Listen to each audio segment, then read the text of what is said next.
अच्छा, form validation के लिए सबसे पहले हमने यहाँ पे आके एक डॉक्यूमेंट बनाते हैं PHP टैग लेके, इसको सेव कर दे ब्राउज़र उसमें जैम सर्वर में, और यहाँ पर htdocs में इसको हम नाम देते हैं फॉर्म डबल M कर दें, क्योंकि ऑलरेडी इसमें एक फॉर्म हमने क्रिएट किया हुआ है form.php। ठीक है।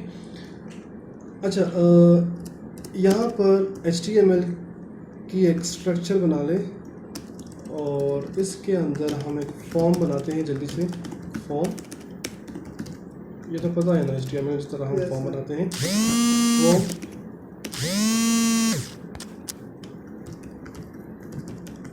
p input type is equal to text.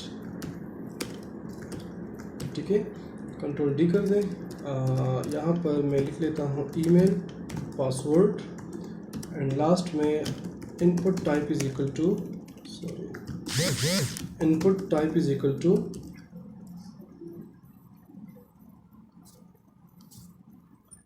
Submit, और इसको हम नाम असाइन करते हैं, लेट्स से नेम,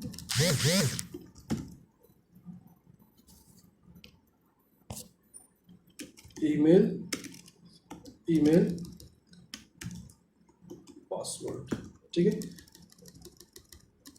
मैंने कहा था आपको कि HTML में जब हम फॉर्म को बनाते हैं तो फॉर्म की जो फील्ड होती है, ये फील्ड, इसको हम पिक करते हैं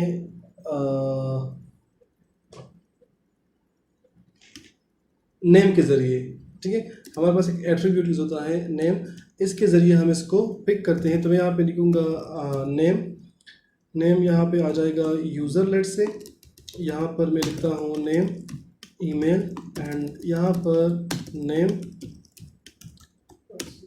पासवर्ड, और यहाँ पर इफ़ एसेट के लिए, एसेट अभी डिस्कस करेंगे कि किस लिए हम यूज़ करते हैं। एसेट के लिए मैं यहाँ पे लिखूँगा सबमिट।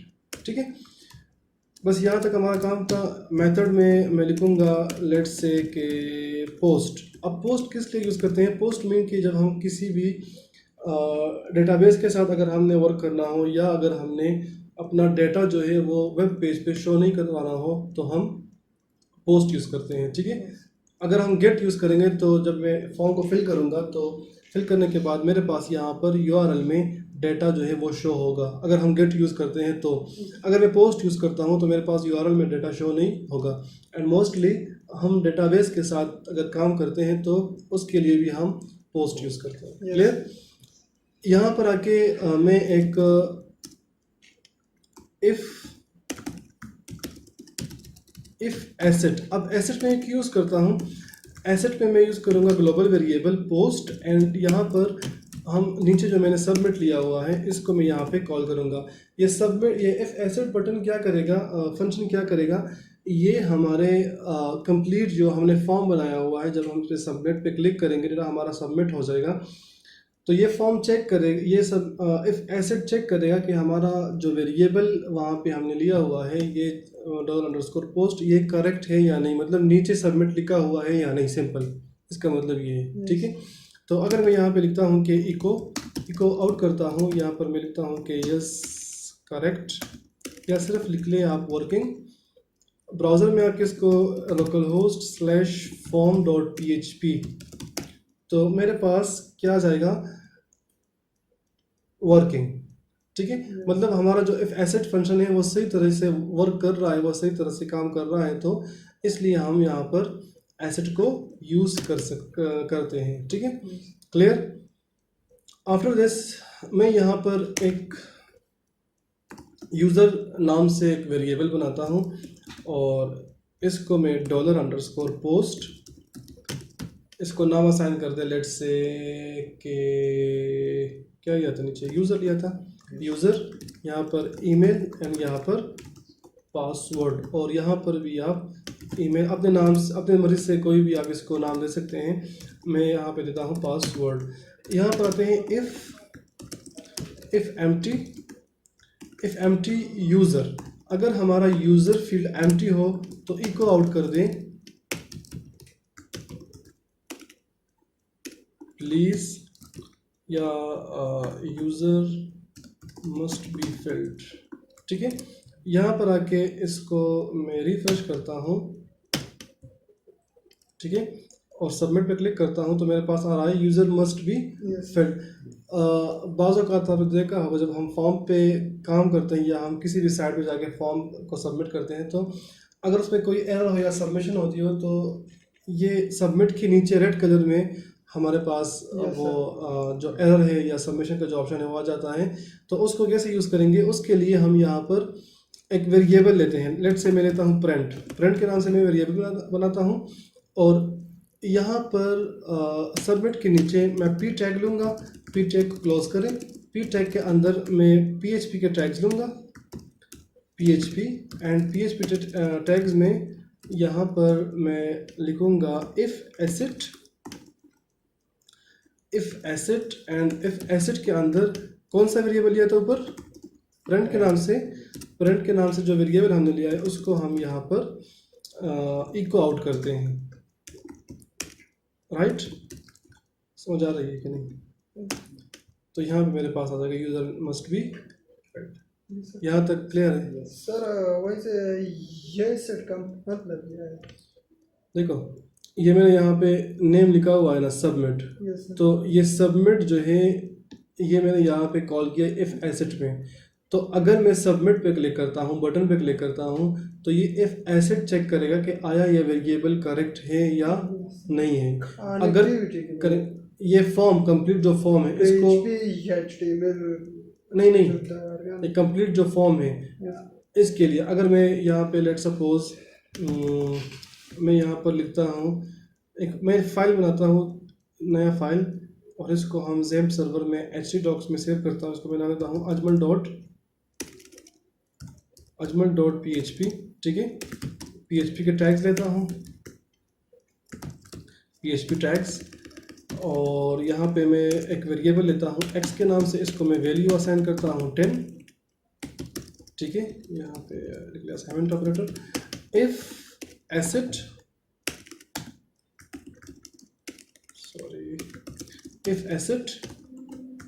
एंड एसेट के अंदर मैं x को कॉल करता हूँ। अब देखो करेक्ट, ये सिंपल एग्जांपल दे रहा हूँ एसेट पे कि एसेट वहाँ पे काम कैसे कर रहा है हमारे पास, और यहाँ पर इको आउट कर दें नॉट वर्किंग। ठीक है, अब देखो यहाँ पर मैं कॉल करता हूँ लेट से लोकल होस्ट, नाम दिया था ajmal.php, मेरे पास क्या रहा है करेक्ट। लेट से वेरिएबल मेरे पास यहाँ पे x है ना, मैं यहाँ पे लिख लेता हूँ z, रिफ्रेश करता हूँ नॉट वर्किंग मेरे पास आ रहा है। अब ये जो वेरिएबल है ना ये करेक्ट नहीं शो हो रहा हमारे पास। इफ एसेट जो है z जो हमने लिया हुआ है तो हमारे पास एग्जिस्ट ही नहीं हो रहा। हमारे ज़ेम्प सर्वर में htdocs में ये जो हमने फाइल बनाया हुआ अजमल नाम से, इसके अंदर z जो वेरिएबल है ये एग्जिस्ट नहीं हो रही। ठीक है, तो अगर मैं यहाँ पे लिखूँगा कि x तो मेरे पास यहाँ पे करेक्ट आ रहा है, मतलब ये वेरिएबल को चेक करता है कि आपका जो वेरिएबल है आया वो सही काम कर रहा है या नहीं। तो same in the case hair, यहाँ पर हमने सबमिट को चेक किया है कि सबमिट हमारा ओके है या नहीं, हमारा जो सबमिट पे जो क्लिक हम कर रहे हैं वो वेरिएबल सेट है या नहीं। तो इसको हमने ग्लोबल वेरिएबल में चेक कर लिया है कि ये ठीक है या नहीं। ठीक है, उसके बाद आते हैं प्रिंट, और बाज़ औक़ात आपने देखा होगा वो रेड कलर में ये जो यहाँ पे हम फॉर्म के नीचे जो एरर आता है ये वाला, ये हमारे पास जो आउटपुट आती है ये रेड कलर में होता है। तो CSS के थ्रू हम P को करेंगे स्टाइल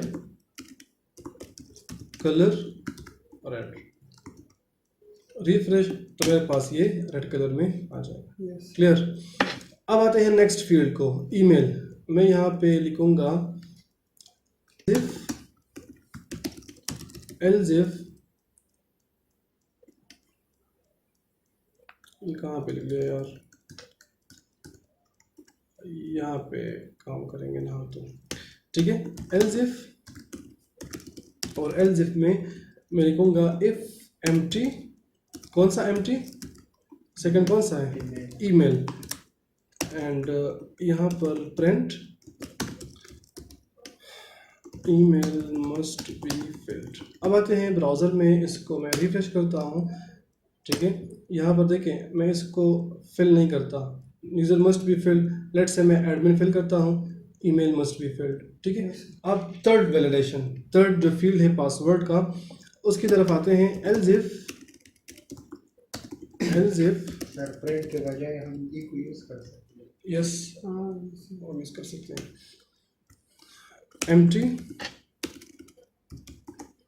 एम्प्टी एंड यहाँ पर हम अभी लास्ट वन हमारे पास कौन सा है, पासवर्ड है ना, तो पासवर्ड अब चेक करते हैं। पासवर्ड हमारे पास प्रिंट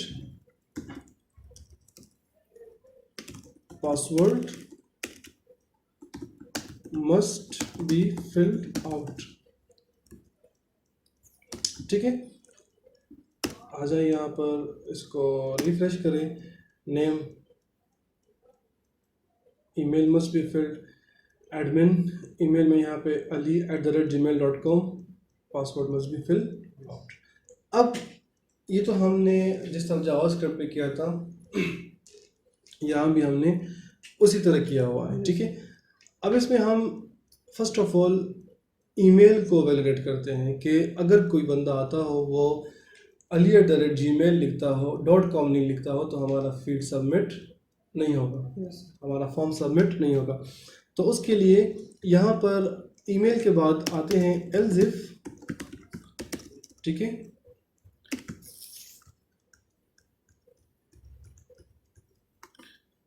एल्स इफ,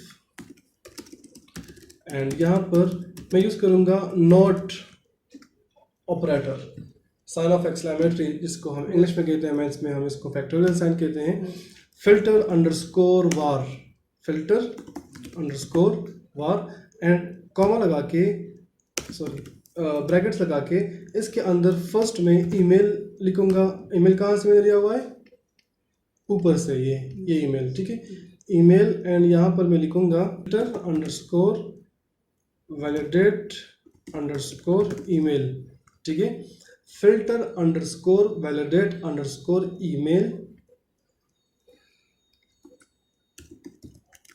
अगर हमारा ईमेल सही पुट नहीं हुआ हो, सही एंटर नहीं हुआ हो, तो यहाँ पे आ जाएगा ईमेल मस्ट बी वैलिड, ठीक है। अब आते हैं यहाँ पर, इसको मैं रिफ्रेश करता हूँ, एडमिन हो गया, यहाँ पर मैं अली के साथ .com नहीं लिखता हूँ, ठीक है, एंड पासवर्ड में फिल करता हूँ submit, email must be valid, let's say admin Gmail and password यहाँ पर एंटर, हमारा फॉर्म सबमिट हो जाए, राइट। अब आते हैं पासवर्ड को वैलिडेट करते हैं कि पासवर्ड अगर 8 कैरेक्टर से कम हो या 5 कैरेक्टर से 6 कैरेक्टर से, तो वो सबमिट ना हो। उस केस में we have to use string length, ठीक है। यहाँ पर सर स्ट्रिंग लेंथ में कंफ्यूजन है थोड़ा सा, अभी बताता हूँ ना। स्ट्रिंग लेंथ, यहाँ पर मैं पास मैं एक वेरिएबल लेता हूँ, इसको मैं आसान करता हूँ str लेंथ, स्ट्रिंग लेंथ, और इसके अंदर में फर्स्ट वाले पासवर्ड को पासवर्ड एंड इसको मैं यहाँ पे क्लोज करता हूँ, ठीक है। स्टेटमेंट को मैंने क्लोज कर दिया। अब नीचे आते हैं पासवर्ड फील्ड के बाद, यहाँ पर else if, right,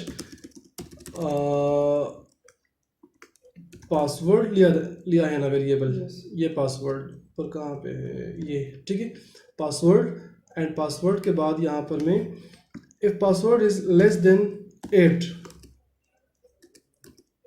less than और इक्वल टू 8, इको कर दे print, let's say print password must B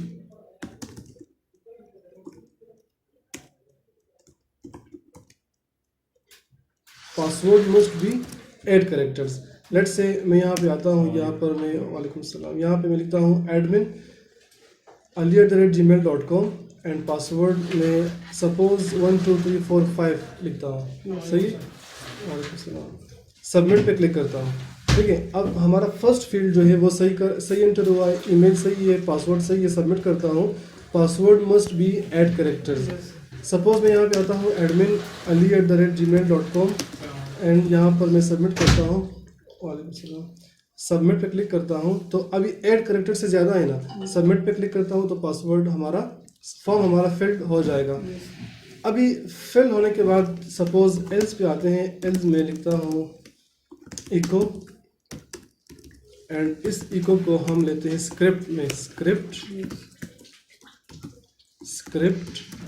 script के बाद अलर्ट, बाहर हमने डबल कोड लिया हुआ है तो अंदर क्या लेंगे, सिंगल कोड। अलर्ट और अलर्ट के अंदर मैं लिखता हूँ कि let's say form has been submitted. यहाँ पर आके इसको रिफ्रेश करें तो जब हमारा फील्ड करेक्ट होगा, लेट्स से एडमिन भी फिल हुआ है, ईमेल भी करेक्ट फिल हुआ है, पासवर्ड भी हमने 1 2 3 4 5 6 up to so on eight character से हमने ज़्यादा दिया हुआ है, तो उसके बाद ये अगर सबमिट पे क्लिक करता हूँ तो हमारा फॉर्म सबमिट हो जाएगा, password form has been submitted हमारे पास आ जाएगा। ये है हमारे पास फॉर्म वैलिडेशन। एमटी तो सर हाँ सबमिट एमटी पे नहीं होगा, user must be fill out, ठीक है। Any question?